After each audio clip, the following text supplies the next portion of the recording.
Fora de Jogo apresenta 90 mais 3, o teu videocast semanal. Com os mágicos Ricardo, Afonso, soltinhos para mais uma emissão.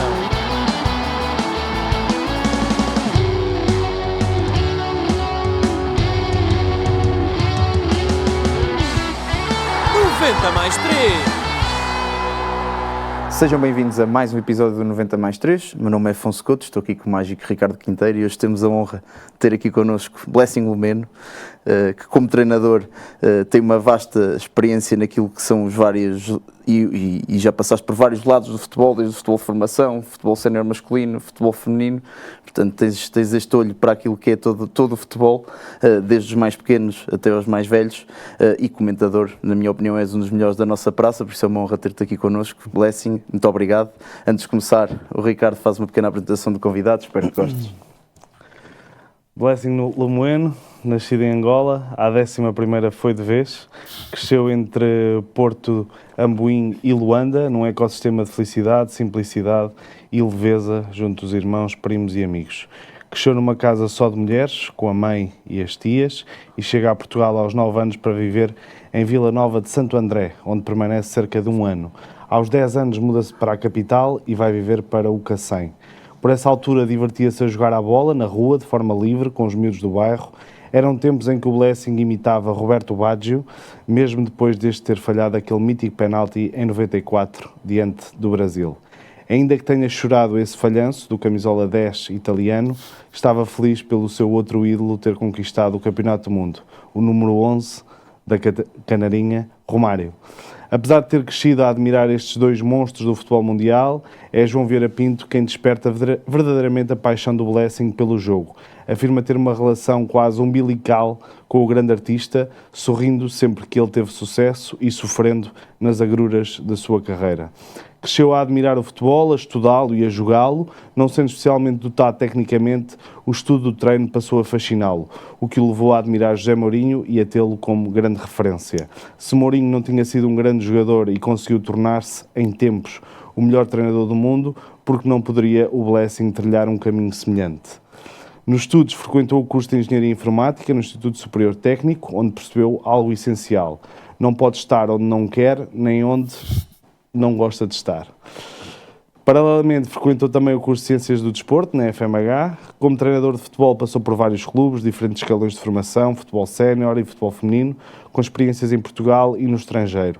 Em termos de conquistas, sagrou-se campeão nacional e venceu a Taça de Portugal e a Supertaça femininas, ao serviço do Clube de Futebol Benfica, o Fofó, numa fase em que percorria diariamente 60 km num carro, a arrebentar pelas costuras com a equipa técnica. O apogeu da carreira como técnico afirmou em tempos ter sido chegar ao Braga, na altura, e realizar o sonho menino de ser treinador de um grande clube a tempo inteiro. No que concerne ao comentário desportivo, entrou pela porta dos blogs, posse de bola e lateral esquerdo, destacou-se e a Tribuna Expresso, através do Pedro Candeias e a Mariana Cabral, acabou por recrutá-lo numa colaboração que se mantém até hoje. Posteriormente conhece Carlos Daniel num jantar que o leva para o Canal 11 em 2018, num período em que o canal ainda estava a ser fundado. Foram tempos em que as câmaras de televisão ainda o deixavam constrangido, mas uma conversa com Nuno Santos desbloqueou-o e permitiu-lhe desabrochar para o percurso de sucesso que todos reconhecemos. Nos últimos anos continuamos a vê-lo e a ouvi-lo na RTP, depois de já ter passado também pela TSF. Mas como acontece com a maioria dos treinadores em Portugal que não são pagos de forma condigna, Blessing trabalhou noutras áreas para pagar as contas, desde call centers, a estafeta ou monitor de colónias de férias. Fez um pouco tudo, enquanto investia na sua formação teórica e prática como treinador. No capítulo pessoal, é pai, ideologicamente é de esquerda, na música gosta de Valete, Sam da Kid e Dialema. No capítulo das amizades e dos indispensáveis, a família, Zara Nunes, Carlos Cotter, Vítor Frade, António Fonte Santa, José Boto, Carlos Daniel, Rui Malheiro, André Ferreira e Hugo Leal são alguns dos que o ajudaram a construir o percurso fantástico que todos lhe reconhecemos. Por isto e por muito mais, é para a equipa de 90 mais 3 uma honra tremenda receber alguém que, tal como nós, se apaixonou pelo jogo desde muito cedo e nunca mais o largou. Alguém que encontrou no treino, na reflexão e na comunicação a forma mais genuína de expressar o seu amor pelo futebol, respeitando, estudando e levando-o todos os dias. Senhoras e senhores, seja bem-vindo, Blessing Lumeno. Obrigado, Afonso, Ricardo.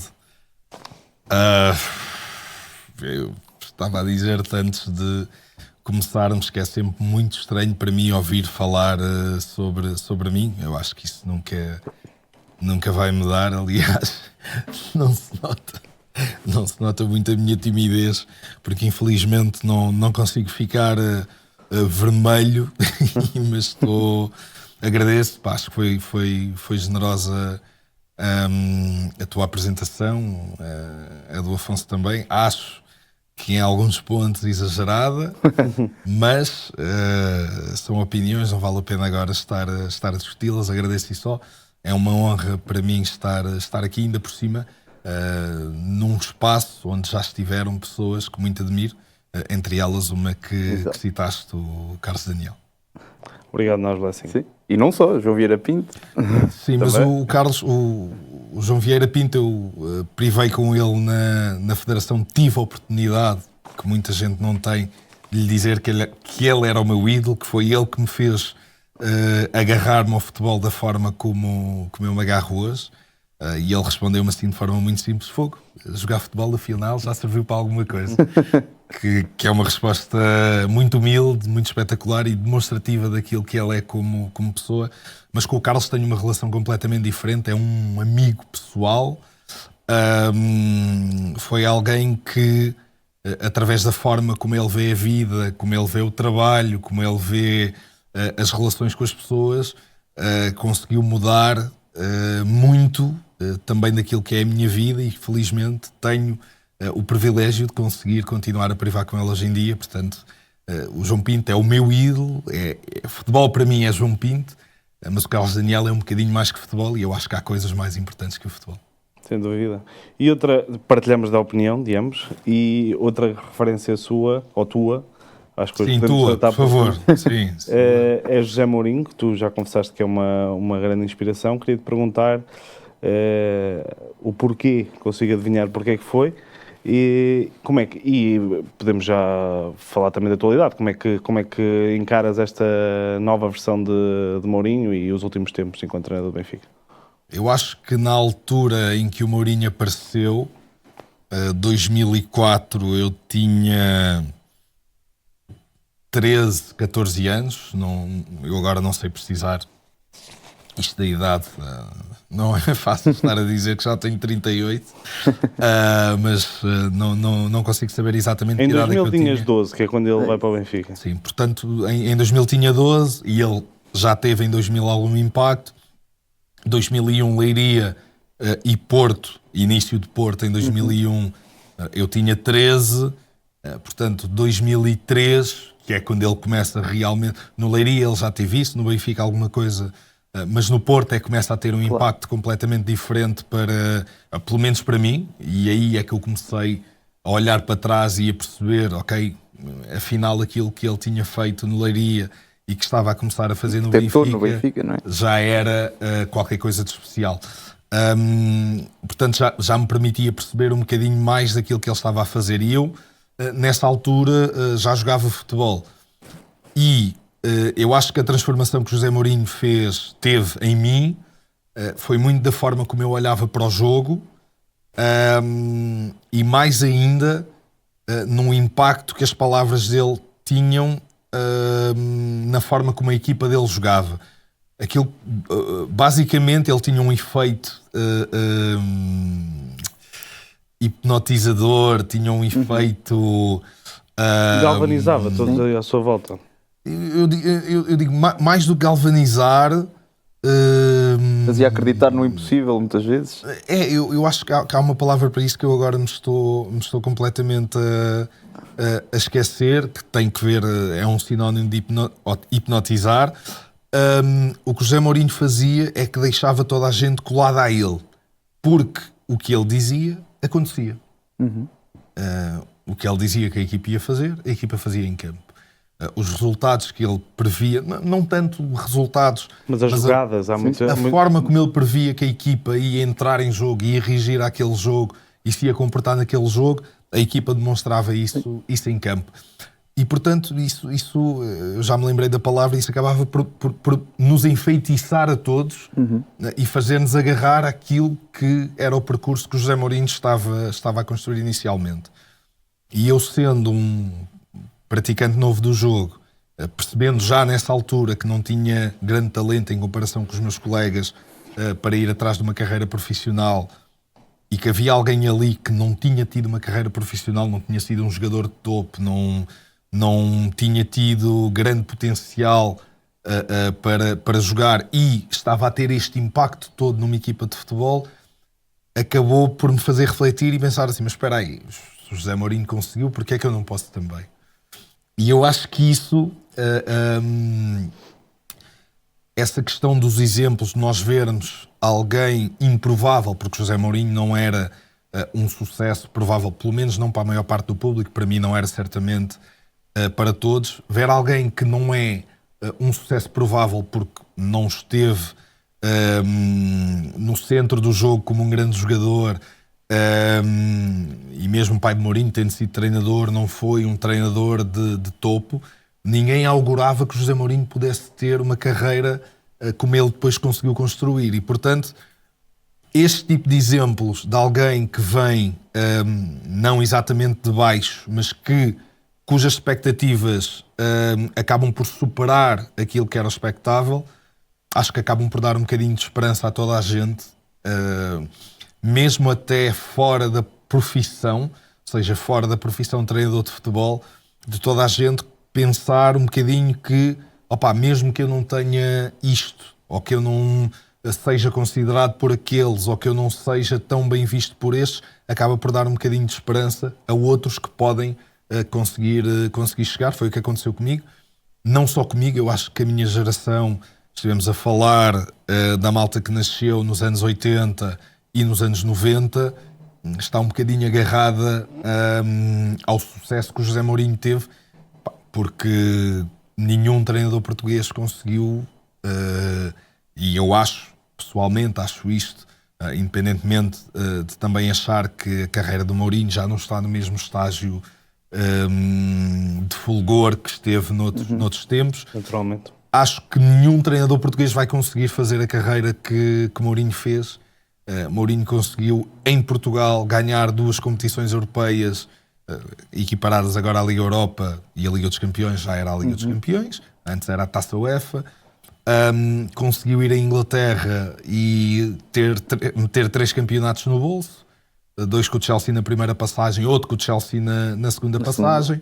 Conseguiu conquistar Taça de Inglaterra, Taça da Liga, conseguiu ganhar a Liga Europa pelo Manchester United. Sim, por um clube que não era campeão há 50 não tinha anos, tradição. ou seja, Portanto, conseguiu ir ao Inter e, apesar de manter já aquilo que o Inter tinha conseguido, que era os campeonatos e as taças, conseguiu ser campeão europeu contra a melhor equipa da história, que era o Barcelona, que eliminou nas meias finais.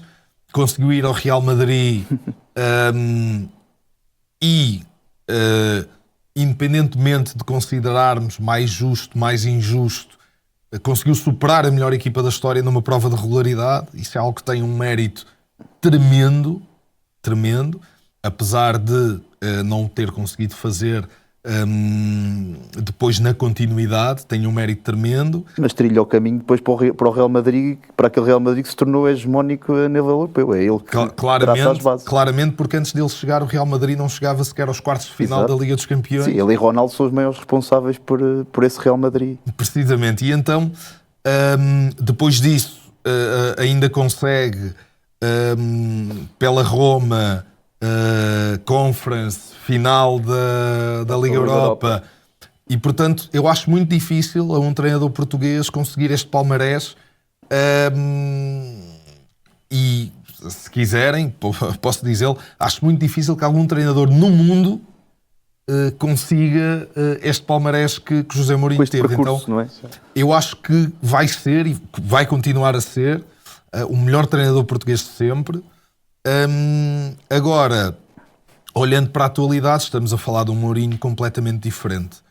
O Mourinho, pelo menos olhando, mais do que olhando para a forma como as equipas do Mourinho jogava, conseguia dominar para não dizer domar se calhar era a palavra certa, os seus plantéis, os seus jogadores.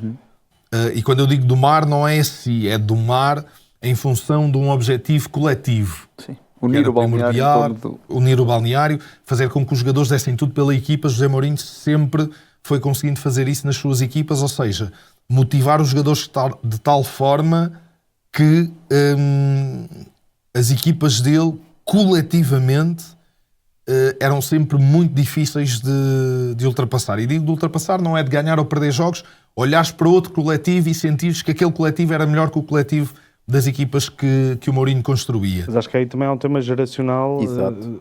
Mas, Completamente. Nas cabeças com que está a motivar, não é? mas isso significa que o José Mourinho, neste momento, e tendo em conta, como é óbvio, ele evoluiu em muitas coisas, não está a conseguir, não está a ter capacidade Reinventar. para acompanhar esta mudança geracional e adaptar-se a esta mudança geracional. Aliás, olhamos para as conferências de imprensa do Benfica e ouvimos Mourinho a dizer muitas vezes: pois, se calhar eu sou de outro tempo, eu penso que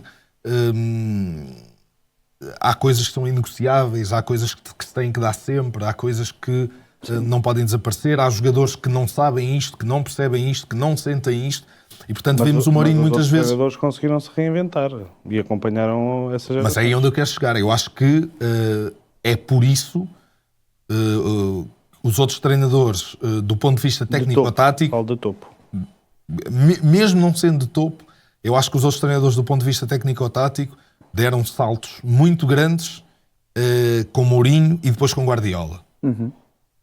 E esses treinadores de uma geração diferente, mais jovens, como foram acompanhando e crescendo na sociedade e sentindo os movimentos que vinham aí, conseguem se adaptar mais facilmente às exigências destas novas gerações, destes jogadores mais jovens. E acho que o José Mourinho manteve-se igual a si mesmo desse ponto de vista e ainda sente que as coisas têm de ser exatamente... Eu não estou a dizer todas, se calhar estou a falar com algum exagero, mas têm de ser no sentido que ele define, sem grandes cedências da parte dele para aquilo que os jogadores vão sentindo, vão fazendo, para aqueles que são os comportamentos, na verdade, desta nova geração.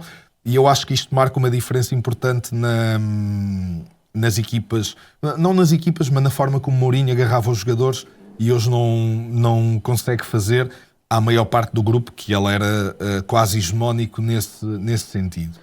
E se me permites também introduzir aqui esta questão que também acho pertinente, é que há 20 e tal anos atrás, Mourinho acabou por ser muito inovador, sobretudo naquilo que era a sua equipa técnica, a forma como analisava o adversário, como analisava a própria equipa, e isso, entretanto, nos últimos anos democratizou-se no futebol, o que também poderá ter tido impacto um bocadinho na forma como Mourinho, se calhar, se apagou um bocadinho nesta ribalta dos treinadores. Afonso, eu concordo absolutamente com o que disseste, isto é, as competências que foram sendo atribuídas às equipas técnicas e, sobretudo, eu acho que esta parte é importante e Mourinho trouxe um pouco disso, a autonomia que cada elemento da equipa técnica tem hoje em dia para produzir o seu trabalho é totalmente diferente. É uma coisa que, de facto, eu não posso dizer que o José Mourinho tenha inventado, mas que no momento em que ele chega a um patamar competitivo de elite, poucos treinadores olhavam para as equipas técnicas dessa forma e eram eles muito a fazerem tudo e delegavam pouco. Era muito one-man show, não é? Precisamente, e com o Mourinho não era nada assim.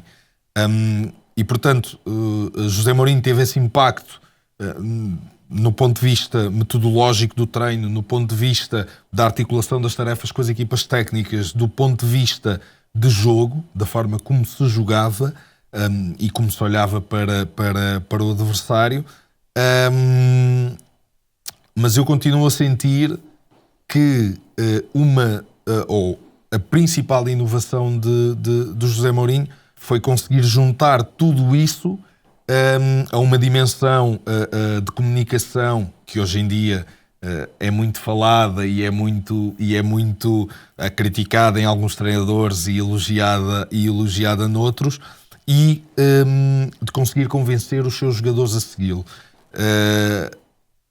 sem que, obviamente, eu esteja aqui a colocar a dimensão tática do jogo, porque de facto, se olharmos para o Porto 2002, 2003, 2004, não era, estava longe de ser a equipa com os melhores jogadores da Europa, mas olhávamos para os jogos que o Porto fazia, lá está, com as melhores equipas da Europa, e coletivamente não dizias que nenhuma delas era melhor do que o Porto, pelo contrário. Sim, sim.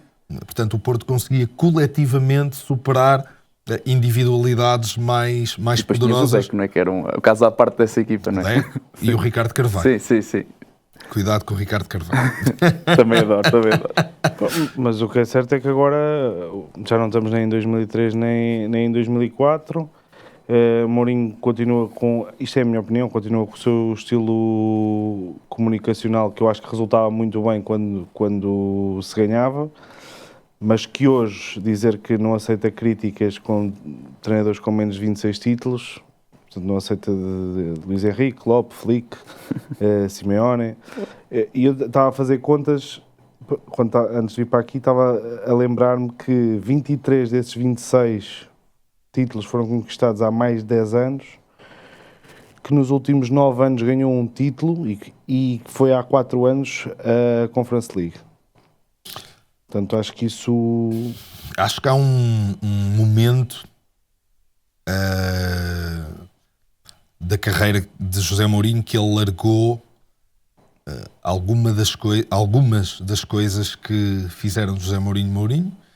Pelo menos para mim, o Mourinho para mim sempre foi como o monstro do Loch Ness, portanto era um mito, era uma coisa que não existia, não era possível existir um treinador com tantas virtudes, e ele foi largando algumas das coisas que foram sustentando a sua carreira. Lá está, o Afonso há pouco contextualizou, e eu acho que a contextualização foi muito boa. Entretanto, do ponto de vista técnico-tático, e era num dos pontos onde ele marcava muita diferença, cresceram muito as competências dos treinadores adjuntos, dos analistas, dos fisiologistas. Equipas mais vastas, equipas técnicas mais vastas, mais especializadas, acabaram por aumentar muito e acabaram por diluir esse impacto técnico-tático que o Mourinho tinha no jogo, e aquelas coisas em que ele ainda poderia fazer a diferença e que o agarravam antes, ele foi perdendo uma determinada matriz e um determinado cariz de jogo que o diferenciava na altura, nomeadamente o de ser uma equipa dominadora, de ser uma equipa sempre pressionante no meio campo do adversário, de querer ter bola. Passou a ser uma equipa mais reativa, mais adaptável ao que os adversários faziam. Em alguns jogos abdicava de ser mandona, abdicava de ser si própria, e eu acho que isto acabou por ter um efeito fatal, porque é verdade que Mourinho conquistou os seus títulos, muitos títulos, a jogar alguns jogos assim, mas a partir do momento em que ele jogou alguns jogos assim e teve sucesso, passou a querer jogar muitos jogos assim. E nesses muitos jogos ele perdeu muito mais jogos, muito mais títulos do que ganhou, e eu acho que ele ainda está a sofrer um bocadinho de ok, naquele jogo, naquele momento eu consegui fazer isto com esta equipa, então eu consigo fazer nos outros jogos todos, mas as coisas não funcionam assim. A forma como o futebol é olhado hoje em dia, e eu acho que isso é um dos problemas que o Mourinho não está a conseguir ultrapassar, é a forma como o jogo é olhado hoje em dia pelos próprios jogadores é diferente. Os jogadores já não olham só para o jogo de forma ganhar ou perder.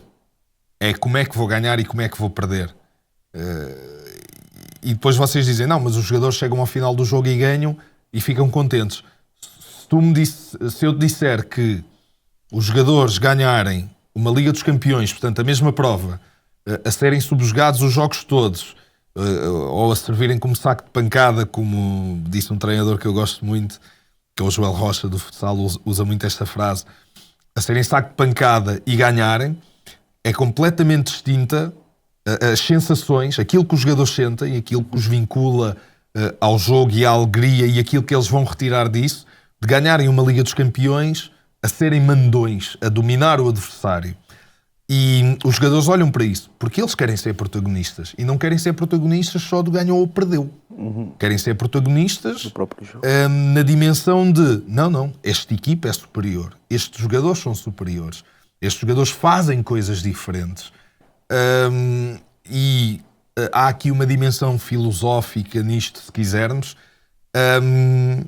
que eu acho que tem um pouco a ver com o sucesso que Guardiola teve, a forma como Guardiola, a equipa de Guardiola, sobretudo aquele Barcelona, mas mesmo agora também o Manchester City, foi superiorizando aos adversários através da forma como jogava, portanto, sendo os jogadores protagonistas. E eu acho que os jogadores procuram muito, eu acho que sempre procuraram isto, mas há ali um momento no futebol, a malta costuma dizer que o Guardiola estragou o futebol, e eu acho que foi por causa disto, que foi a forma como o Guardiola ganhou com aquele Barcelona, levou muita gente a mudar a forma como olhava para o jogo e a valorizar mais a forma como se chegava ao resultado do que só o resultado. É verdade que se valoriza sempre o resultado, mas hoje em dia, se tu perguntares a maior parte dos jogadores, não é só não, eu quero ganhar, não interessa a forma. Não, eu quero ganhar a jogar melhor do que os outros. Sim. Às vezes vou ganhar sem jogar melhor do que os outros, mas o meu objetivo é ganhar a jogar melhor do que os outros, a sentir que sou superior aos outros. Não é cheirar a bola e a ver os outros a jogar. Eu acho que os jogadores falam sobre isso. E o grande traço de Guardiola é isso mesmo, é sentir que o Guardiola, uma equipa de Guardiola ao fim de 38 jogos, quase sempre vai ser a melhor.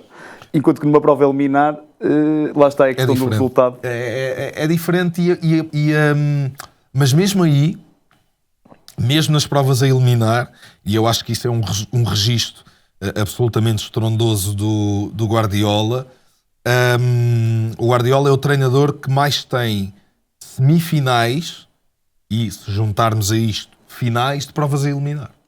E isto é um registro absolutamente estrondoso. Portanto, a jogar daquela forma, isto indicia qualquer coisa. Não é, neste momento, o treinador com mais provas a eliminar conquistadas.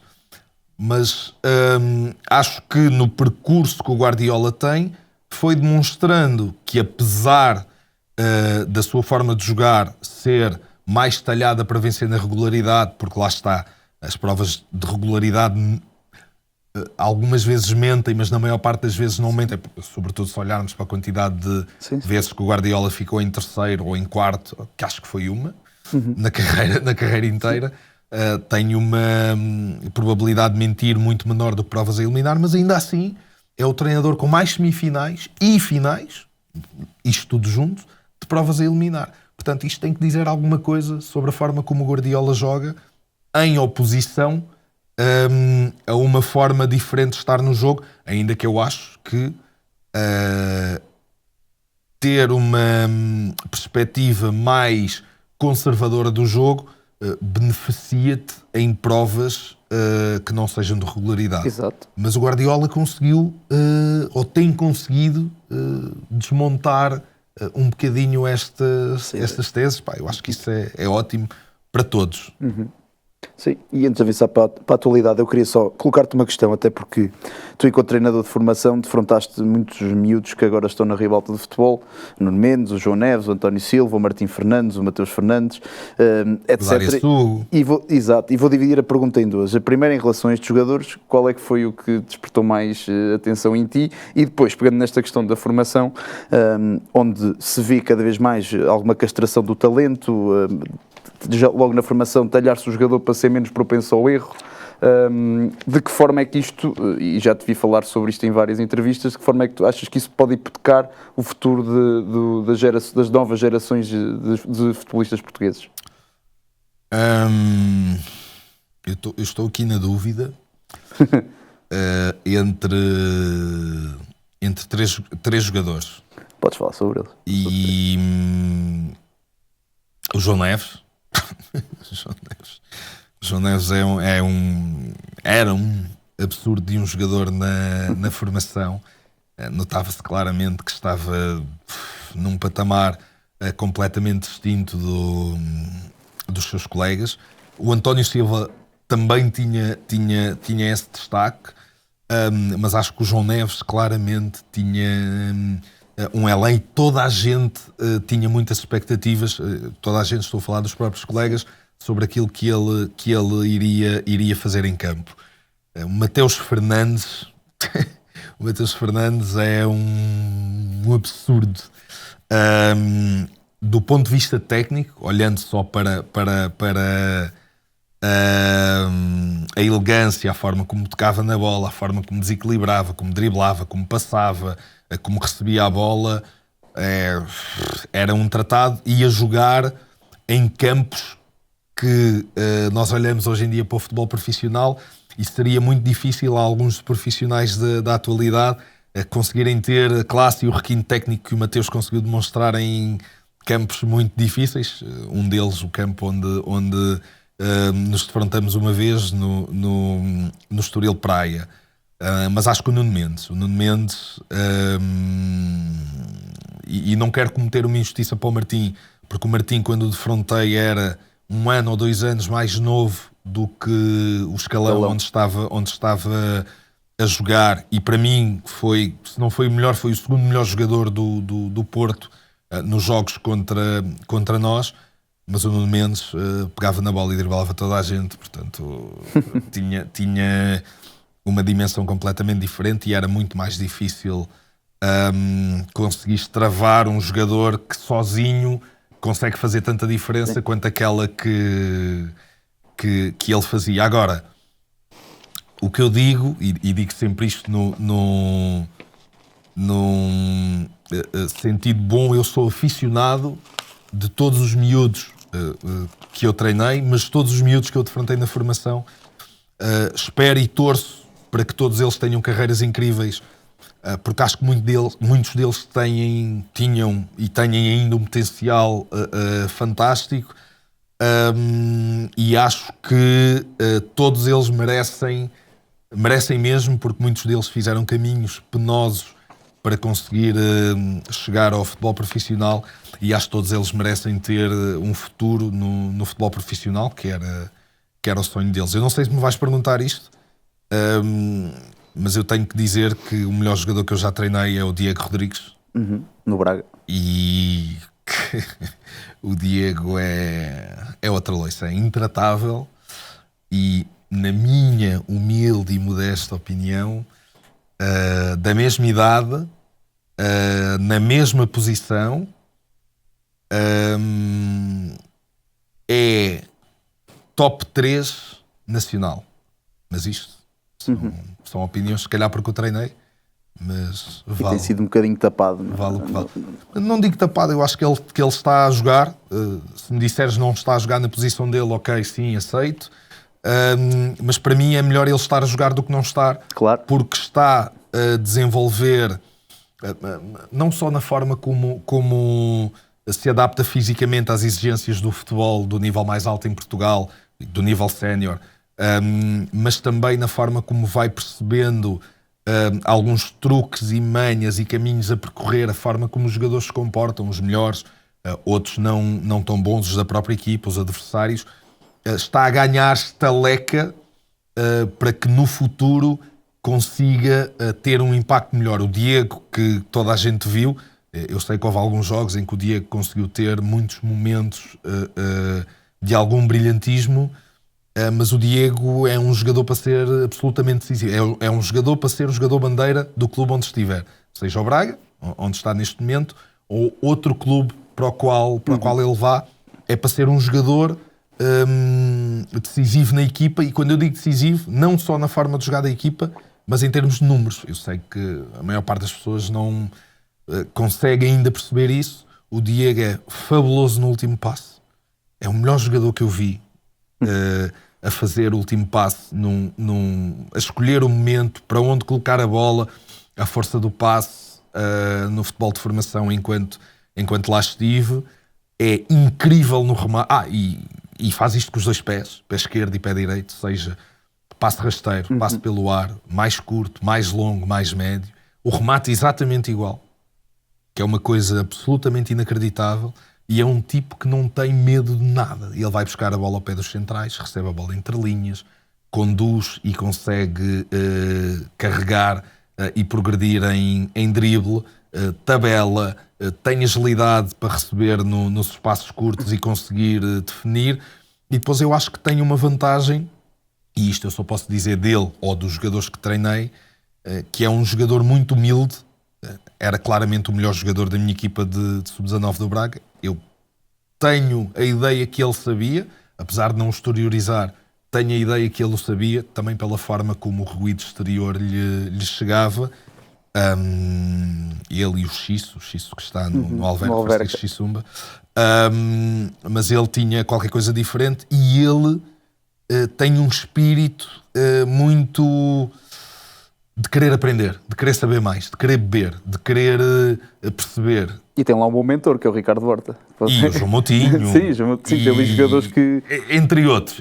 Mas com essas características... E os treinadores. E os adversários. E, pá, é um tipo com uma personalidade estupenda para conseguir fazer um percurso. Espero que não tenha lesões. E eu acho que se ele não tiver lesões, vai confirmar estas coisas que eu estou a dizer sobre ele. E desejamos aqui a maior das sortes ao Diego, claro, na sua carreira. Ricardo, queres fazer mais alguma pergunta antes de... Não, podemos avançar agora. Sim, vamos à atualidade, ao jogo grande do fim de semana, que, digo já, poderia ser patrocinado pelos nossos projetos pessoais, aqui meus e do Ricardo, não é? Porque foi decisivo num fora de jogo e aos 90 mais 3.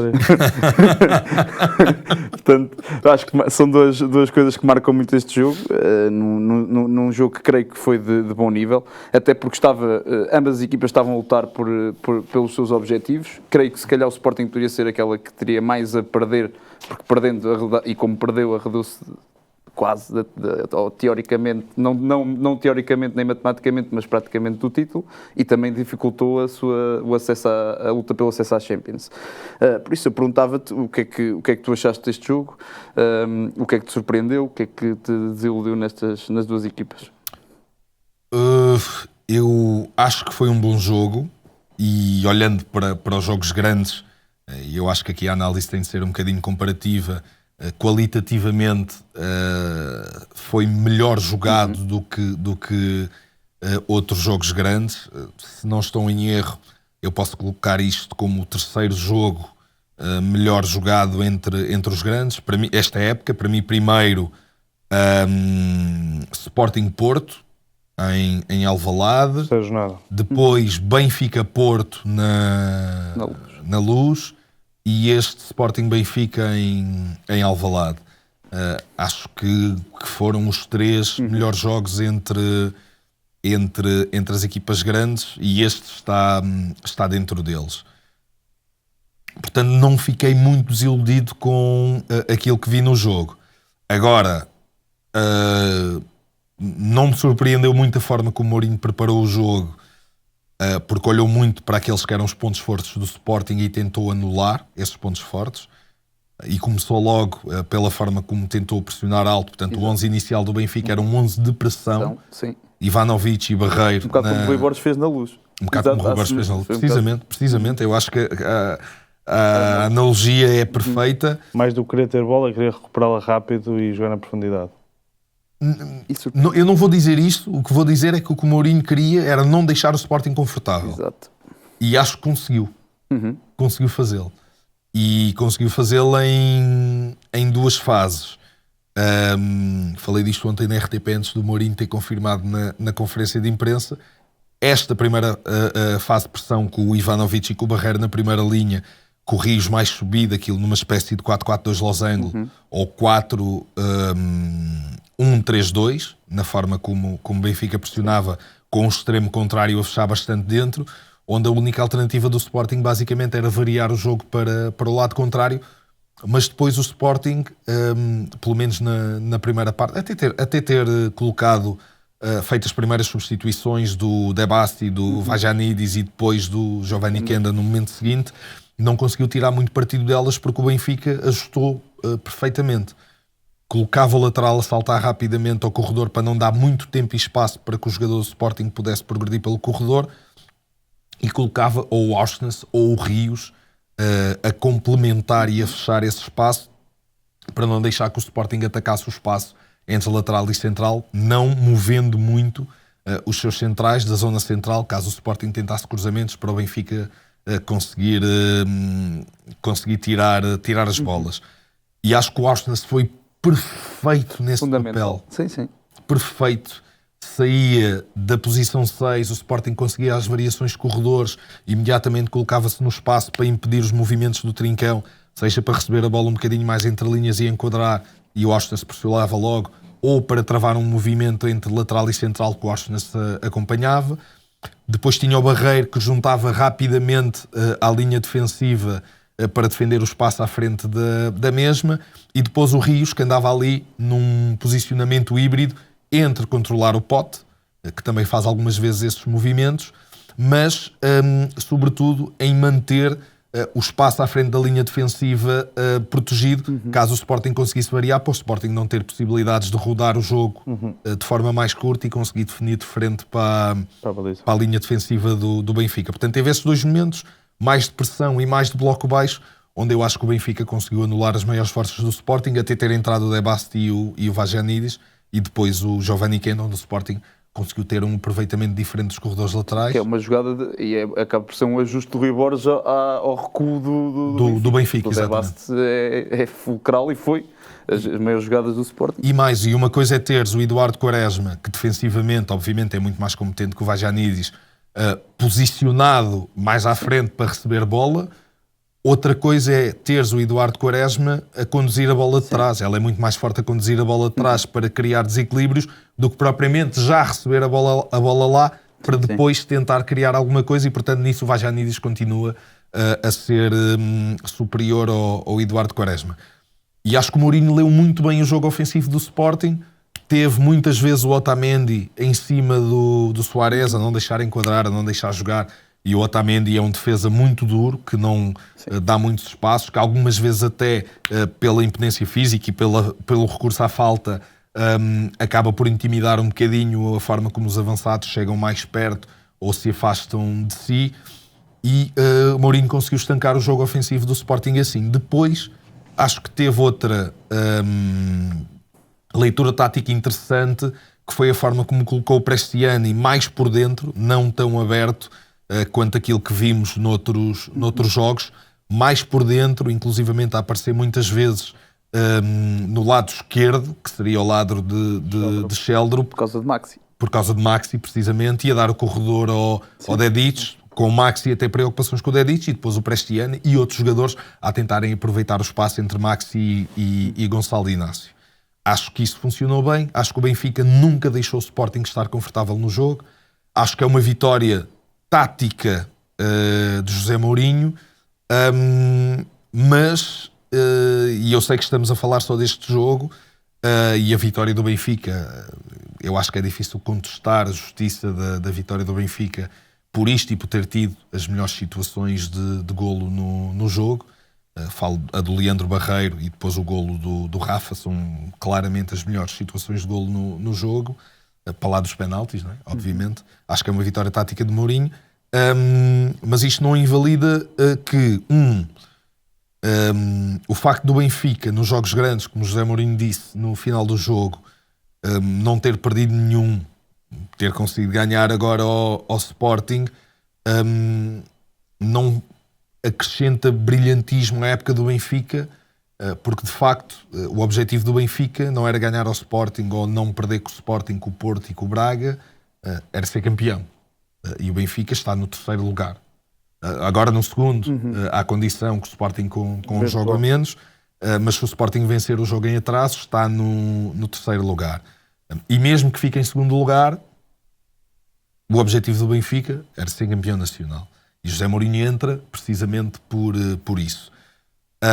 E não invalida, continuando nesta toada, que o Benfica, com equipas teoricamente mais frágeis, não consiga ter em muitos jogos, não vou dizer em todos, mas em muitos jogos, o mesmo nível de desempenho que teve neste jogo, porque nesses jogos, mais do que esta questão dos ajustes táticos àquilo que o adversário faz para retirar as suas valências, o Benfica tem de ter uma identidade coletiva forte, defensiva e ofensiva para subjugar o adversário e conseguir fazer com que apareçam então as melhores características dos jogadores do Benfica, porque os jogadores do Benfica são melhores do que os da maior parte dos adversários que eles defrontam.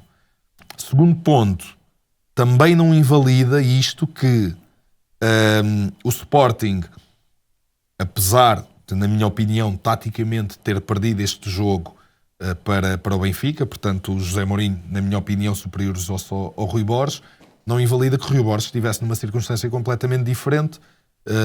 O Benfica teve uma semana limpa para preparar o jogo, Rui Borges não teve. Sim. A questão física do Sporting acho que é evidente, a partir dos 60, 70 minutos. O mês de março do Sporting é catastrófico nisso, mas isso eu acho que de alguma forma é algum demérito da gestão do Rui Borges. Mas o facto é que os jogadores do Sporting vinham com um peso físico, do ponto de vista de cansaço e mental, e anímico, emocional, também. anímico, muito superior àquele que o Benfica tinha.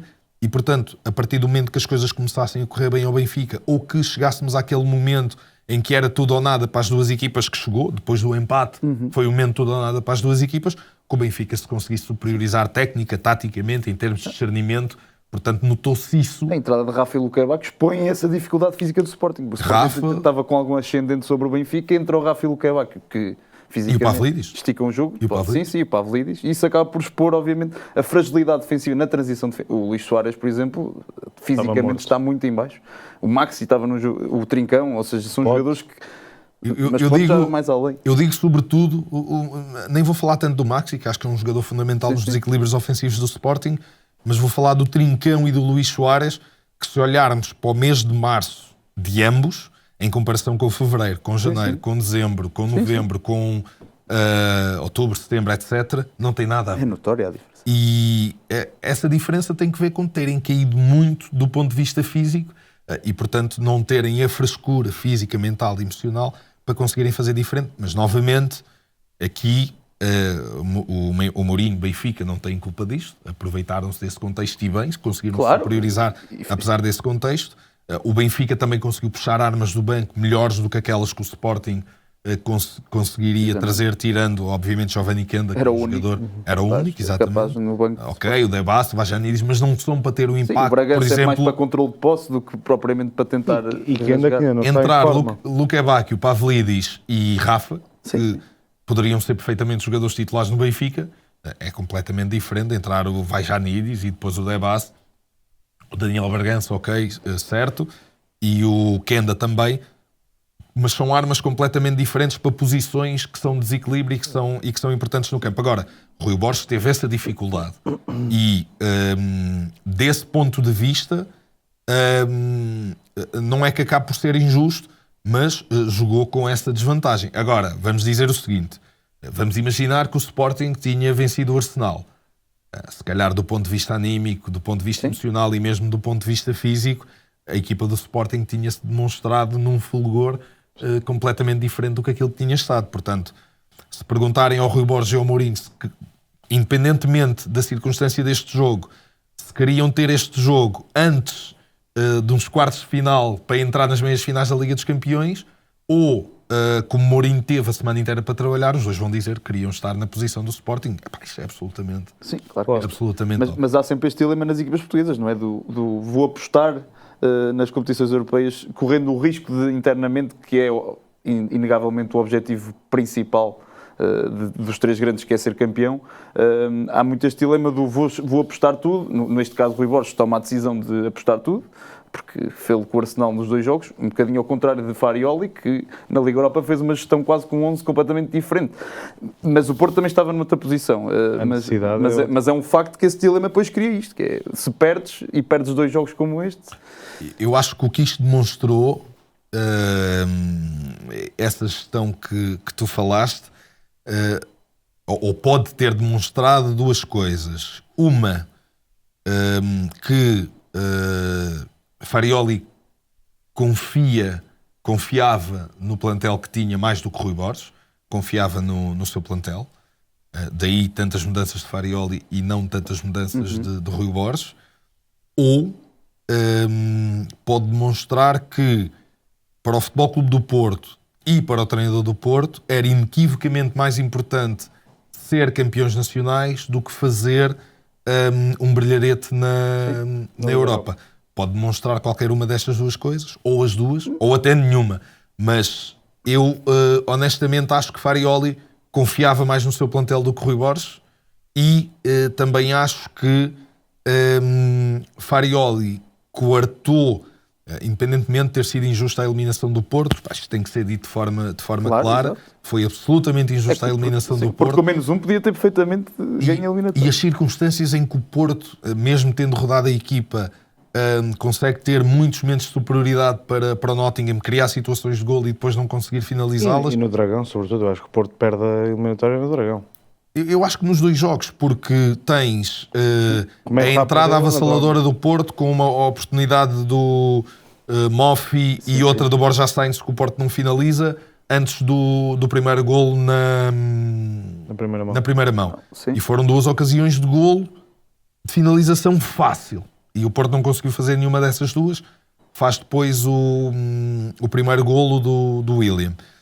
Depois sofre o golo da forma como sofre, abranda muito.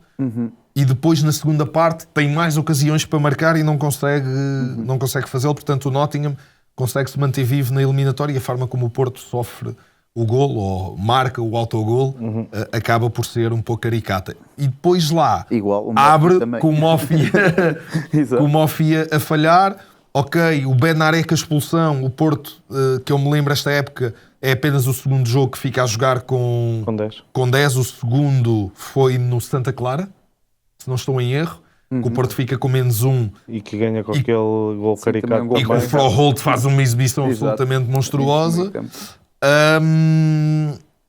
E o Porto consegue... É a segunda vez apenas que acontece isto. E neste nível, com este nível de decisão, com tanto em jogo, pá, eu acho que foram muitas coisas não correr bem ao Porto. Obviamente que o Bednarek tem culpa na forma absolutamente desastrada como aborda o lance. O Martins, se quisermos, tem culpa na forma como atrasa a bola para o Diogo Costa. Tecnicamente não foi um gesto limpo. Se a bola vai rasteira, certeza absoluta que o Diogo Costa conseguiria chegar à bola. Mas lá está, foram circunstâncias individuais mais do que coletivas que tiraram o Porto das meias finais da Champions. Mas eu tenho a certeza que... Tenho a certeza não, mas ter a certeza...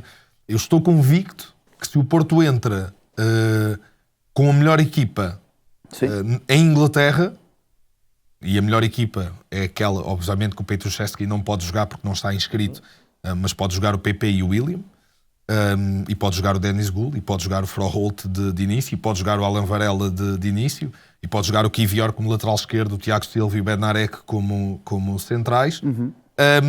E isto seria o 11, o Gabi Veiga a jogar, obviamente, seria o 11 mais forte do Futebol Clube do Porto, ou pelo menos em quem Farioli tem apostado mais no campeonato.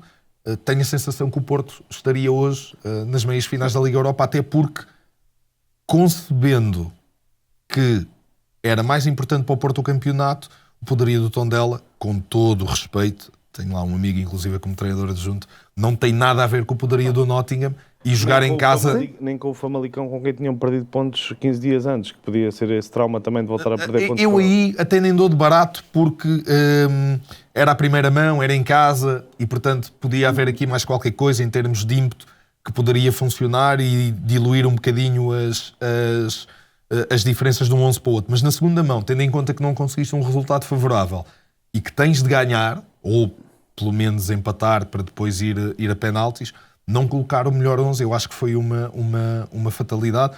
Claro que, novamente digo, teve azar na forma como o jogo decorreu, mas acho que depois para o Tondela, o 11 que tem utilizado na Liga Europa conseguiria dar conta do recado para o Futebol Clube do Porto não perder pontos, até porque era um jogo em casa. Claro. Isso é que vem sempre esse dilema, porque, ou seja, isto no passado recente, sobretudo na Liga Europa, vimos um Benfica de Bruno Lage contra o Eintracht Frankfurt, tinha poupa para segurar campeonato, o Sporting Ruben Amorim com a Atalanta foi exatamente igual, o Porto Sérgio Conceição também acho que tem hipótese de ir a umas meias finais, já não me lembro contra quem foi a equipa. Inter.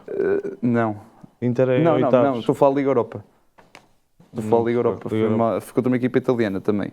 Mas, ou seja, tem havido muito este padrão de, sobretudo Liga Europa, porque Champions é Champions, isso também acho que também é diferente do ponto de vista de Rui Borges pensar vou defrontar o Arsenal e vou gerir a equipa do que se calhar para... Eu percebo, mas a minha perspectiva, isto agora não tem nada a ver com desvalorizar ou não aquilo que o Porto tem como objetivo primordial, porque o Presidente pode ter dado instruções, Mister, campeonato. Mas eu até elogio o Farioli nisso, porque acho que fez com sucesso. Ele faz a Liga Europa quase toda com 11 alternativos. Mas enquanto treinador e pensando também um bocadinho naquilo que poderia ter estado na cabeça dos jogadores, perder a possibilidade de jogar uma meia-final que daria acesso a uma final europeia, portanto que permitiria que o Porto jogasse uma final europeia, a maior parte dos jogadores, não digo que passam em Portugal, a maior parte dos jogadores a nível mundial não tem possibilidade durante a carreira toda Claro. e oportunidades e possibilidades tão boas de conseguir chegar a uma final europeia.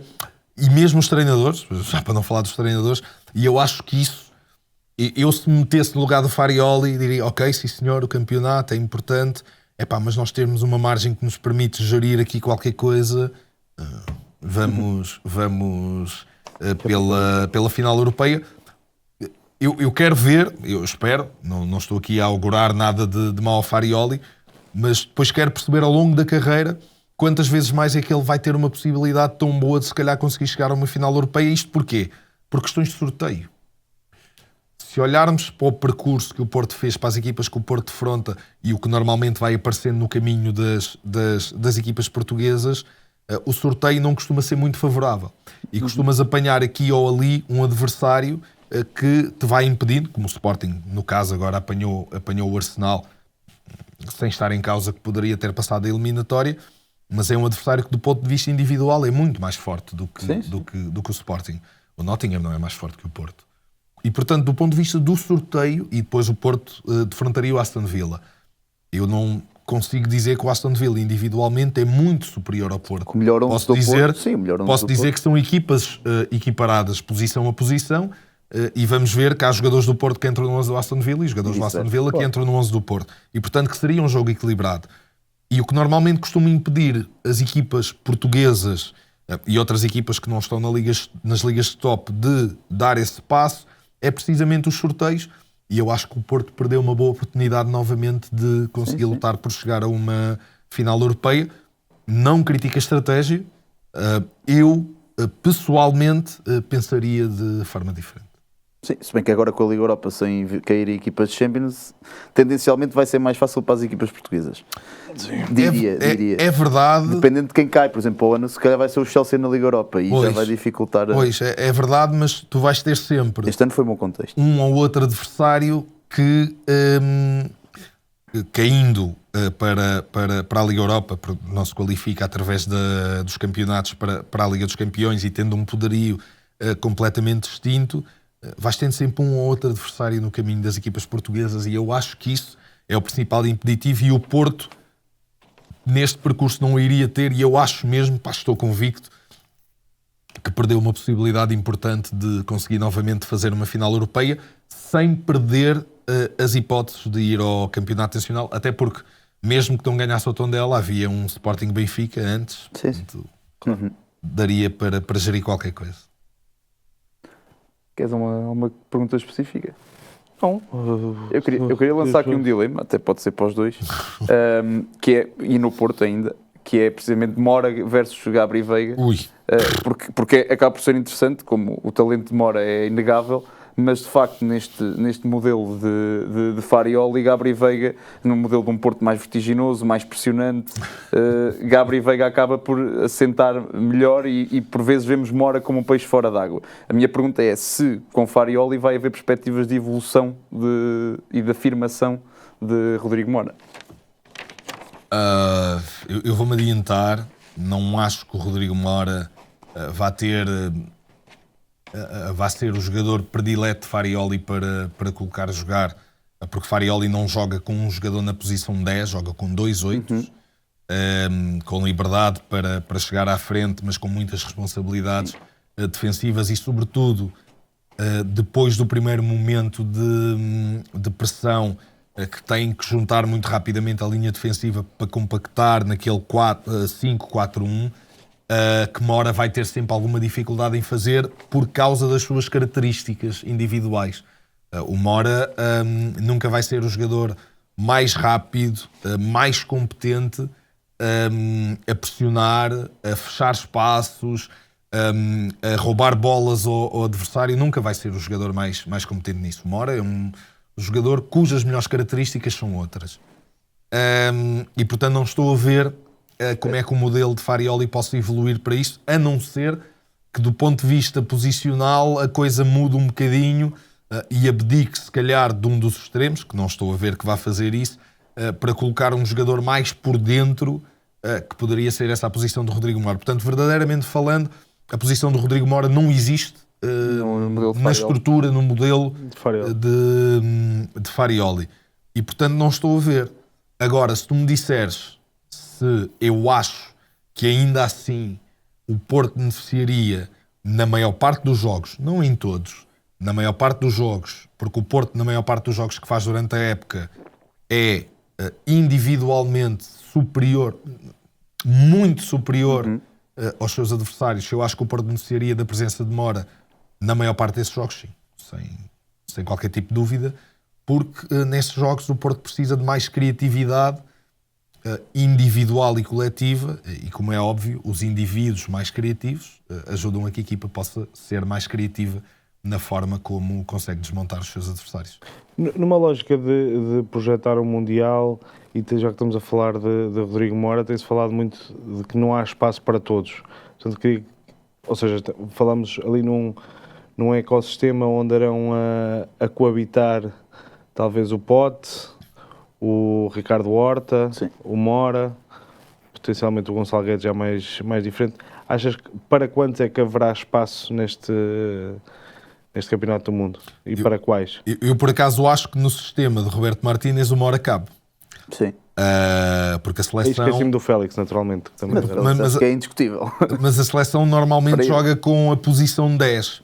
E, portanto, não é preciso que o Mora, ainda que possa fazer a posição de avançado mais interior, a seleção normalmente joga com um jogador na posição 10. Normalmente costuma ser o Bruno Fernandes, mas já foi o Bernardo Silva, já foi o João Félix. E normalmente joga com um jogador na posição 10. E eu acho que a posição 10 é a posição do Rodrigo Mora. Achas que é um João Pinto dos tempos modernos? Acho que o Mora não tem nada a ver com o João Pinto, a não ser com algumas parecenças físicas, porque mesmo do ponto de vista físico, apesar dessas parecenças, eles são muito diferentes. Ok, tem ali a questão da agilidade, mas o João Pinto era um jogador muito mais potente do que o Rodrigo Mora é.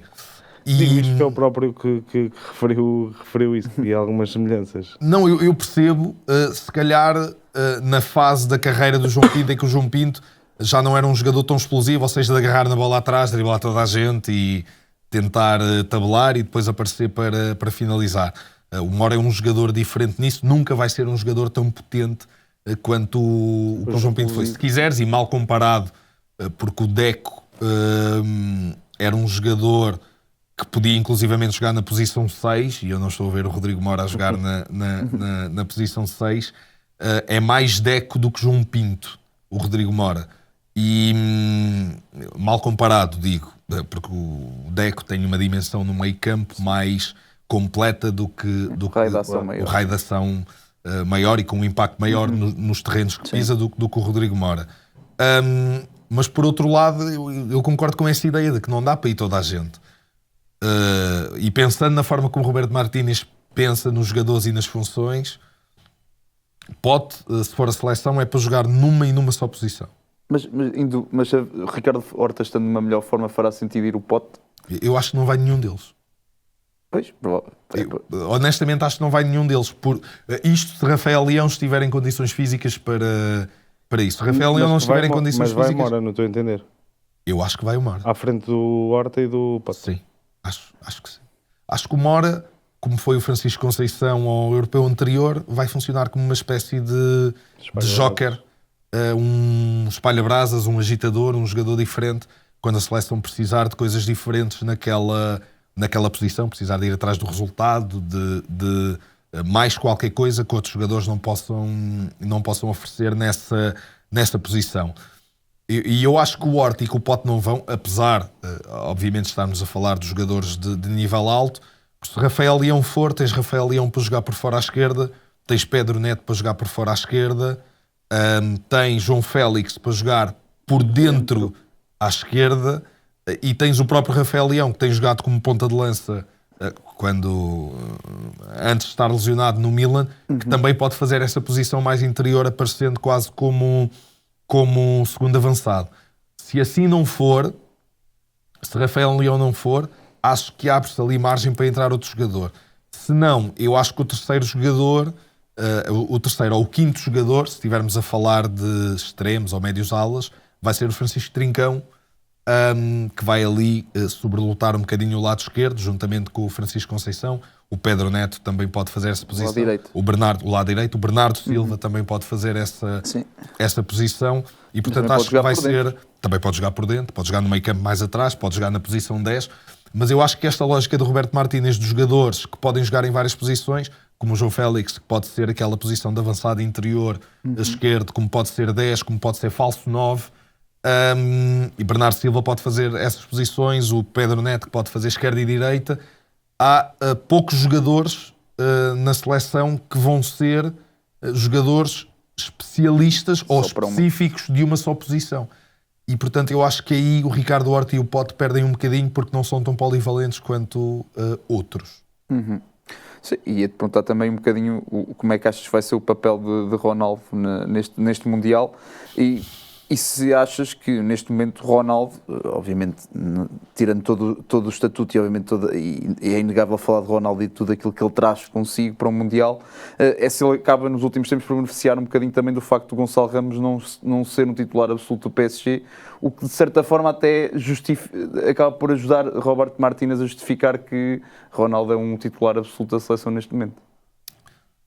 Eu acho, assim como Mourinho, eu acho que ninguém em Portugal vai fazer a carreira que o Cristiano fez em termos de jogadores. Acho que ainda é mais difícil de Ronaldo em relação ao de Mourinho. Acho que é igualmente difícil, porque um treinador sair de Portugal, assim como Cristiano saiu para o top, é mais difícil do que um jogador.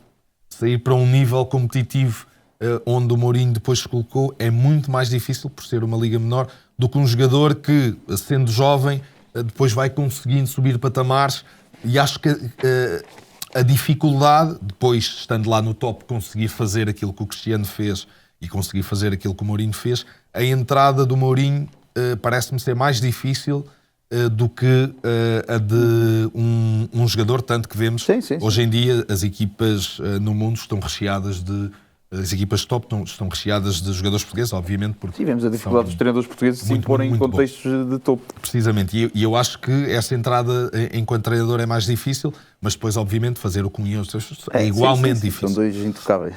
Agora, eu acho que o Cristiano está na fase descendente da sua carreira. Acho que o Cristiano faz as coisas 1 ou 2 segundos mais devagar do que aquilo que fazia noutros tempos, e eu acho que isso lhe retira sucesso. Mesmo dentro da área. E tu dizes Gonçalo Ramos não ser um titular absoluto no PSG facilita ou justifica de alguma forma a decisão de Martínez não o colocar. Eu não concordo com isso. A competitividade é muito maior. Porquê? Não, eu não concordo assim tanto com essa afirmação, porque a competitividade, jogar uma Liga dos Campeões ou um campeonato como o francês é muito maior. Mas imagina que o Gonçalo Ramos era o melhor marcador do PSG, a brilhar na Champions League, a ser uma das grandes figuras como o Vitinha. Era gritante. Pronto, é isso. Ou seja, eu acho que isto ajuda... Sim, eu acho que aí pressionava o selecionador de outra forma, mas não é questão de não ajudar ou não. O que tem que ajudar o selecionador nas suas escolhas é a sua convicção de que o jogador A vai trazer mais coisas à equipa do que o jogador B. E o selecionador nacional verdadeiramente não tem essa convicção. Apesar de alguns jogos que Cristiano não jogou e que a seleção teve um nível diferente. E tu falaste do Gonçalo Ramos. Eu acho que o João Félix poderia jogar na posição 9, sem ser um 9 de raiz, a ser um falso 9, permitindo inclusivamente um pouco tocando na dinâmica que o Porto imprime ofensiva no jogo, permitindo que sejam outros jogadores Sim, o Rafael a Leão. a aparecer na área, os extremos, os médios ofensivos, Sim. a aparecer dentro da área. Agora, Aí já com Leão. com Rafael Leão, obviamente. Agora, porque Pedro Neto e mesmo Bernardo ou Francisco Conceição são jogadores diferentes nesse sentido, são mais jogadores serem eles a entrar com a bola controlada dentro da área do que propriamente a aparecer, ainda que o Rafael Leão tenha também aspectos a melhorar nisso. Mas eu acho que aqui a questão não é tanto a pressão que o selecionador sente ou não por um determinado jogador estar num momento de forma distinto, porque o que isso demonstra é que, na verdade, o selecionador não tem essa convicção, e eu acho que o importante é o selecionador estar convicto que há outros jogadores com outros papéis, com outras funções, que vão dar uma dinâmica à equipa diferente, que podem fazer da seleção coletivamente melhor do que o Cristiano, e não estando o selecionador convencido disso, não acho que mesmo Gonçalo Ramos jogando, tendo destaque, que fosse alterar um bocadinho este paradigma. Agora, no meu entender, obviamente, Cristiano já não é um jogador para ter o papel de destaque que tem na Seleção Nacional hoje em dia. Sim, senhora. Nem que mereça a titularidade. Nem que mereça a titularidade, sobretudo se estivermos a falar nos jogos de maior dificuldade. Porque a fase de grupos até pode ser boa para o Ronaldo deixar-se fazer o seu golinho. Eu nem estou a pensar por aí. Há duas coisas que se tem que dizer sobre o Ronaldo atual. A primeira, e acho que essa é a mais importante, o Cristiano continua a ter um impacto, um efeito de condicionamento dos adversários muito grande. Sobretudo aqueles que não estão habituados a defrontar adversários de nível tão alto. E isso é uma coisa que a Seleção Nacional da qual pode tirar proveito. E a segunda coisa é que ele ainda é válido, mas é válido em certos contextos. E não é só a questão de deixar o Cristiano fazer um golo ou não. Não, é em determinados jogos contra determinadas equipas, o Cristiano acrescentar efetivamente valor, mais do que aquela coisa do vamos deixar o Cristiano marcar um golo, porque ele ainda pode fazer esse papel. Agora, tanto ele como o selecionador, acredito que não acreditem em nada disto que eu estou a dizer. Sim, eu também não, mas ainda que tenha acrescentado na Liga das Nações, o último título que ganhamos há menos de um ano. Sim, eu agora ia lançar-vos aqui um desafio, agora para finalizar o episódio, que é, já fizemos aqui nós, agora vamos ter aqui o Blessing connosco, que eu queria aqui uma tier list, que pedi para porem aí. Não sei se já uma vez fizeste alguma tier list, Blessing? Não. Pronto, é hoje. E eu reuni aqui os melhores marcadores da Liga Portuguesa no século XXI. Ui. Pronto, uma tier list, basicamente, vamos ordená-los por S, S os melhores de todos, o A muito bom, o B bom, o C... ou seja, e o C acaba por... o C e o D não é porque o jogador seja não, é porque comparativamente com os outros poderá estar no nível inferior. Pronto. Então vamos a isso. Temos aqui 21, começamos pelo Vítor Gyökeres. Pronto. Eu dou um S. O S é o máximo, não é? É o máximo. Eu acho que Na Liga Portuguesa, não é? Sim. o Gyökeres, pelo impacto que teve na Liga Portuguesa, no Sporting, já estava bem consolidado, mas se atribuirmos um homem ao bicampeonato, um homem, e não nem Varandas nem Amorim, eu diria que vai rivalizar entre Hillman e Vítor Gyökeres. Portanto, em termos não só de números, mas também de impacto, e isso traduzido em títulos, eu acho que Gyökeres está numa shortíssima list de melhores pontas de lança. E aquilo que deu em termos individuais, não é? Pensando também. na Liga Portuguesa, no impacto que ele teve no Sporting, eu também daria um S. Agora, se calhar vou cometer algum pecado, porque não acho que ele tenha sido melhor do que alguns outros. Não, acho que vamos por vários S, podemos por vários. Mas vamos ver. Eu acho que vamos ter aqui 3 ou 4 S, pelo menos na minha opinião. Pronto, logo a seguir vem outro que eu acho que vai... Eu vou já dar esse também, Mário Jardel, não é? É inevitável falar. No Campeonato Português foi dos jogadores que mais fez a diferença. Onde ele estivesse era sinónimo de muitos golos e títulos, portanto... Para mim, Jardel é um S, já cá esteve connosco, um abraço. Era o Messi de cabeça. Não só por isso, mas também por daqueles 21, daqueles 20 e tal que ali estão, foi o único que já cá veio. E portanto também gostava muito de conhecer, mas à parte disso, se não interessa para o caso, Jardel de cabeça era... Nunca vi nada assim. Uma coisa... Sim. Eu acho que o único que se aproximou do que eu vi, talvez esteja a ser um bocado injusto, além de Cristiano Ronaldo, claro, Radamel Falcao. Pode ser. Sim, já- Posso aceitar isso, ainda que... Já lá Gosto de vamos vidas, ter. eu disse que gosto de vidas... Sim, diferenças. e reticências. Sim. A seguir, Fari, que foi melhor marcador, Fara e feia. empatado com Simão Sabrosa, que também já vamos ter ali daqui a bocado. Fari, um ponta de lança muito fiável na Liga Portuguesa, com várias passagens interessantes, mas se calhar poderá ser dentro destes todos. Eu, para mim, é um C. Não por causa do impacto que ele teve no Beira-Mar, mas porque acho que, olhando qualitativamente para o nível dos jogadores, por exemplo, estes 2 S Sim. que demos, acho que tem de haver uma diferenciação de patamares grande, e acho que o Fari não chegou ao nível destes 2 S, Sim. nem perto, e eu não queria colocá-lo no B, porque parece muito próximo. Sim, eu também concordo com o C.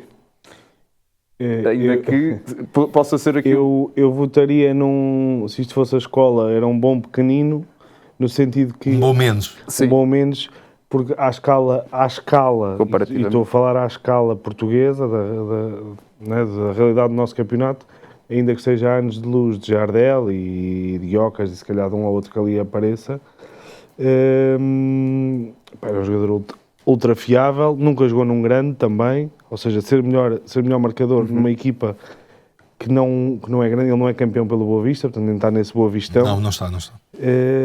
Portanto, atribuiria E não tem bom o mesmo pequeno. impacto no Boa Vista que teve no Beira-Mar. No Beira-Mar. Acho que isto é um dado importante. Sim, eu acho que o C é justo. A seguir temos, deixa-me ver, é Benny McCarthy. É Benny McCarthy. Acho que para mim é um Para bom mim sólido. É um B. É um B. É um B de Penny. Ajusta-se perfeitamente. É um bom bastante sólido. Sim, assim temos Taquara, que recentemente acabou a carreira e que é um dos jogadores também mais marcantes. Está ali, O Cardoso para mim é difícil. está ali à bica. É isso, eu vou metê-lo no A, mas é um A+. Ou seja, Eu vou aceitar e nem vou discutir, porque para mim é mesmo um caso difícil. é aquele que está a bicar. Eu acho que dos que não vamos meter É o A como mais esse, é o alto. que será, se calhar é o que vai estar a bicar O A mais ali. alto? Não sei, Eu acho vamos ver. Vamos ver a seguir. A seguir temos Nené, aqui na brilha. Foi melhor marcador no final da década de 2000 e ainda está nos Em relevados. relação ao Nené, eu volto a dizer aquilo que disse em relação ao Fari, com uma nota um bocadinho mais alta, porque acho que era ligeiramente superior Sim, e termos chegou a ir à técnicos. Itália. pela carreira internacional também. Mas ali está pau a pau com o Fari. Eu acho que é isso, é o C. É o C, É o também C do concordo. Fari. Também concordo. A seguir, Lisandro Lopes. É um B sólido para mim. É um B mais a menos, é aquele. Em termos de impacto, acho que é um B. Sim. Acho que é um B. Apesar de, como jogador, eu apreciar muito as Também características dele, mas acho que é um B. Sim, Lietzen, acho que um A, diria. Um A sólido. Ui, vamos discutir. Então, diz lá. Isto é média. E até podes convencer-me a baixar a nota. Não. Aqui não se trata de uma questão de convencer. Eu acho que o Lietzen, tendo marcado alguns golos, o Lietzen não foi um goleador exímio, Sim. tendo marcado alguns golos, acho que esteve num período do Sporting em que era muito fácil, entre aspas, algum jogador ter números diferentes e, portanto, ter impacto e ser idolatrado. Acho que o Lietzen, uns anos a seguir, e não precisamos de ir muitos anos a seguir, poucos anos a seguir, nem sequer seria titular do Sporting, apesar de eu compreender que no momento em que ele lá esteve, marcou golos, era figura da equipa. Agora eu acho que o nível da equipa do Sporting o nível médio era baixo e eu não o colocaria no A, mas colocaria mais num patamar B, mas não vou discutir o A. Vou discutir o A.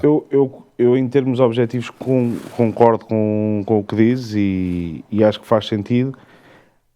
Agora, também tenho uma visão sobre o Lietzen que é a seguinte: acho que até consigo ver ali um paralelismo, por vezes, com o Simão Sabrosa, no sentido que, num Benfica que estava muito fragilizado, ainda que tenha sido campeão em 4-5, era Simão e mais 10. E eu vejo o Lietzen um bocado assim.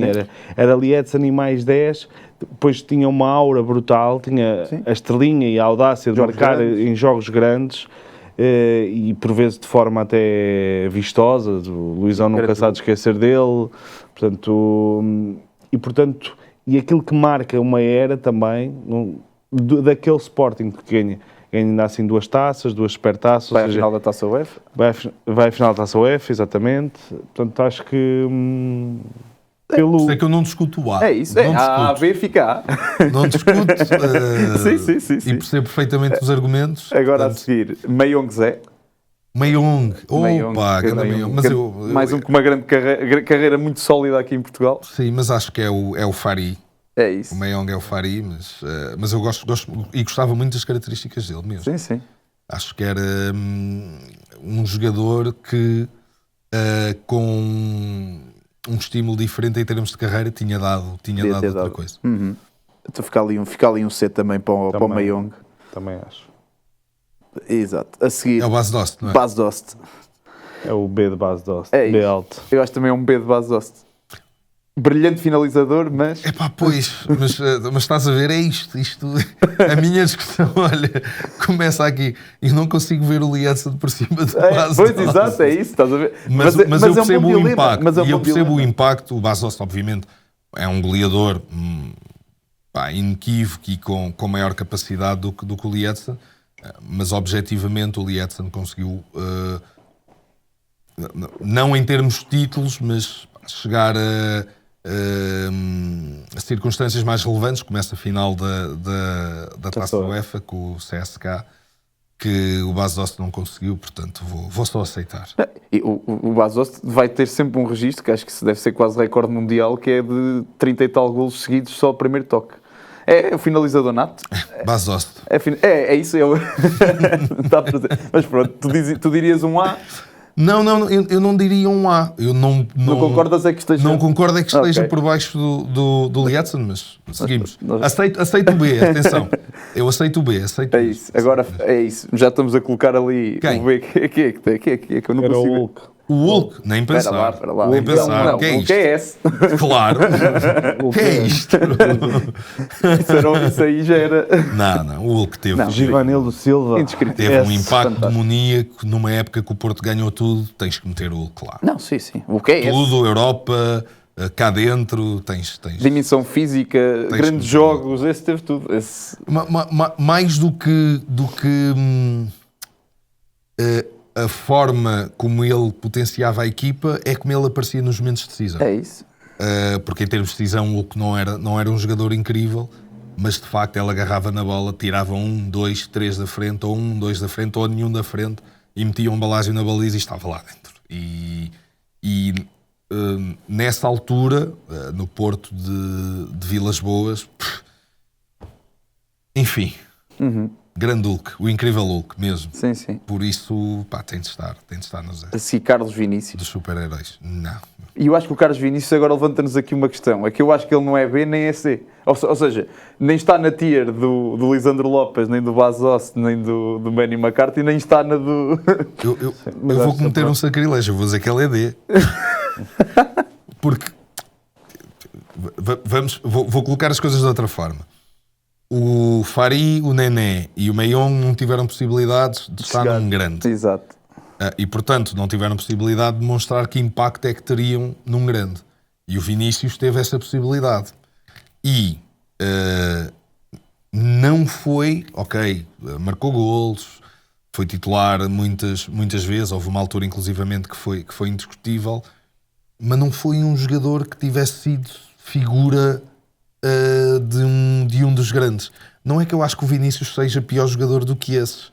O que eu acho é que, para quem teve a possibilidade de chegar a um grande e os pontas-lanças dos grandes normalmente passam grandes ídolos, o Carlos Vinícius não é ídolo de ninguém. Mas eu acho que ele foi meio vítima de um Também acho que sim, carrossel. de contexto. carrossel. Contexto, Depois, carrossel. ou seja, depois ele anda ali a rodar, Covid PSV, também. vai para a Inglaterra, depois nunca fica mais de um ano numa equipa. Anos de Covid também, Sim. menos adeptos. É um caso estranho de carreira, porque, ou seja, ele anda ali e nunca é bem, nunca se estabelece Vou bem no aceitar a clube. vossa E acho que tem um Não, mas eu fator- percebo o que estás a querer dizer. E acho que tem um fator plus, que é o facto do Carlos Vinícius, eu não sei os números de cor, mas de memória, Carlos Vinícius marcou várias vezes a Porto e Sporting, Sim. que é algo que nós iremos lá chegar a ele.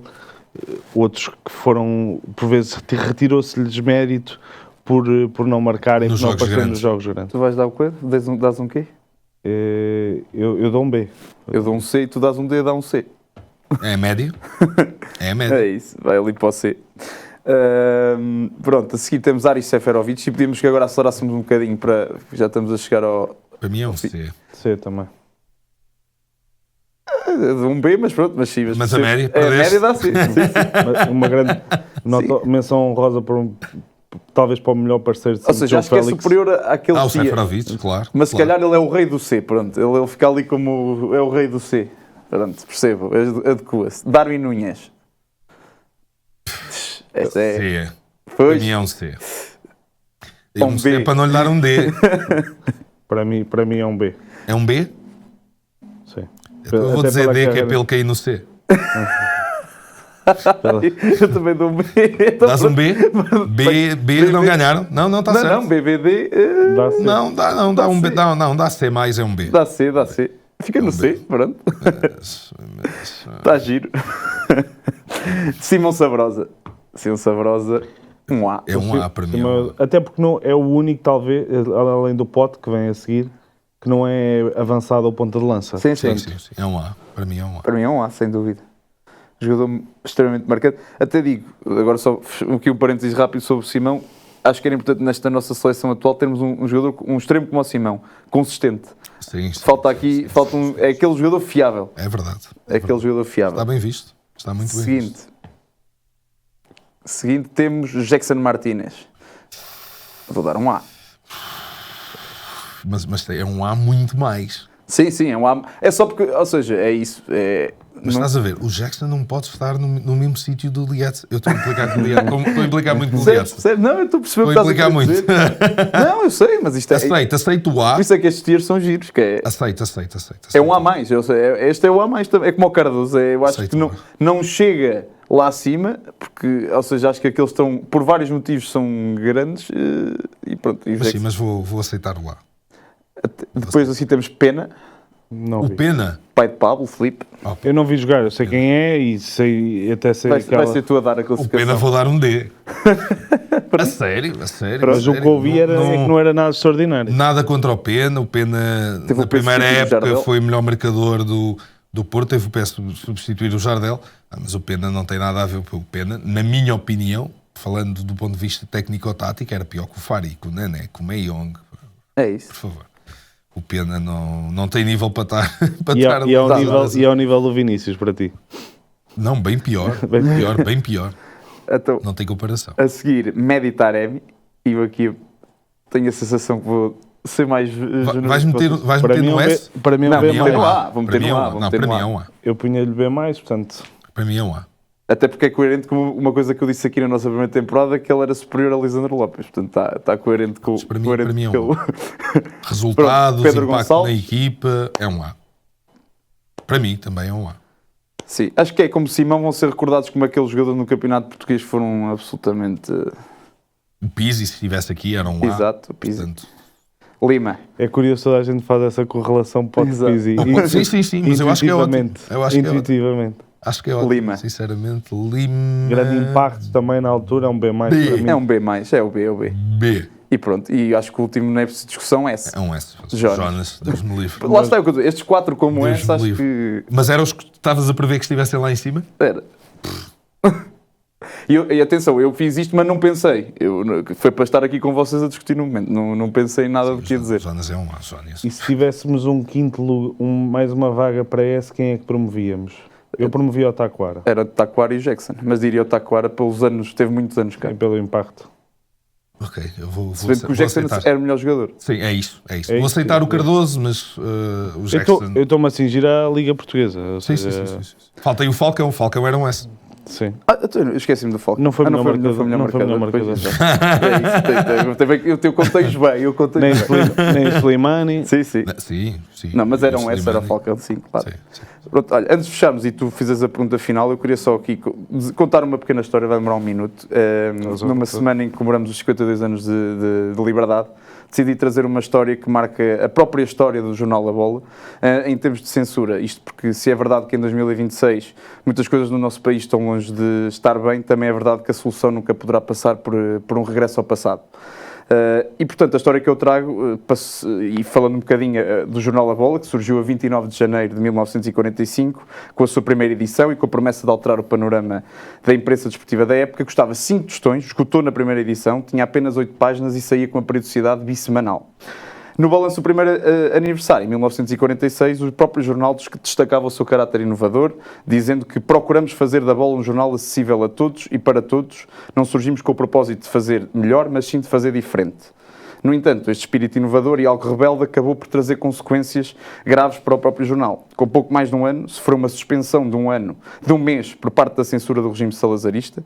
Isto porque um dos seus fundadores, Cândido Oliveira, tentou expor a ridículo uma farsa futebolística programada por Salazar, que envolvia um suposto encontro entre Portugal e Inglaterra, que não foi mais do que um amigável entre a seleção e um grupo de marinheiros ingleses. Ora bem, qual foi o castigo? A Comissão de Censura decidiu suspender o jornal A Bola e apenas graças à ação persuasiva de 2 fundadores, Vicente de Melo e Artur Rebelo, os censores resolveram atenuar a pena de 1 ano para 1 mês da suspensão do jornal. Muitos pensaram que a Bola não se iria mais reerguer, mas a verdade é que voltou mais forte que nunca e 80 anos depois não mais deixou de publicar uma única edição, resistindo aos tempos de censura e agora aos de liberdade, como um dos maiores veículos de comunicação desportiva em Portugal. Portanto, fica aqui esta história para recordar, e agora que estamos a celebrar o 25 de Abril, para que nunca nos esqueçamos que para trás nunca será o caminho. Ricardo, antes de fechares, fazer a tua pergunta final ao Blessing.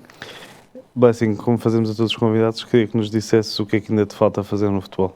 Tudo. Ainda não fiz. Consegui chegar a um patamar onde eu queria, que era ser profissional, mas esta é apenas a base dos próximos patamares para onde eu acho que posso e tenho capacidade para chegar.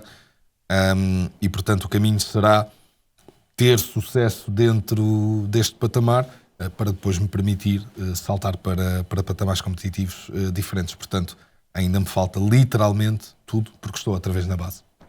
Muito obrigado. Muito obrigado, foi uma honra. Desejamos também as felicidades nesse teu trajeto. Esperamos daqui a uns anos voltar a estar contigo e tu já teres aqui uma carreira, como tu falas, no futebol ascendente, que esperamos que assim seja. Foi uma conversa incrível, ótima, aqui com excelentes momentos, uma análise muito diversa a vários temas. Portanto, agradeço-te a tua disponibilidade para estares aqui connosco. Em casa, espero que tenham gostado também. Até para a semana, um abraço. Um abraço, obrigado. Obrigado, um abraço. Tchau. O quinto Bocota a cruzar e o Rabaça a converter. 90 mais 3 indivíduos sensatos, soltinhos e pacatos até o clima ferver. E à medida que a semana nos vai dando muita trama, é o fora de jogo que está no 90 mais 3.